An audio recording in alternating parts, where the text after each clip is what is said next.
Жазушының бұл шығармасындағы негізгі оқиға желісі тазының күшік күнінен бастап өмірдің арқыры тазының көзімен көріп, түйсінгені бойынша өрбіп, ең ақырғы өлімі арқылы тақырып ашылады.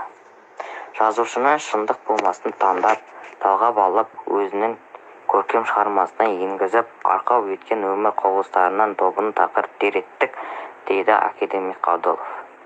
Ендеше мұндағы автор айтпақшы болған тазының өлімі жай ғана тазының өлгені емес. Мұндағы таза ұлттық дәстүрден алынған символдық образ.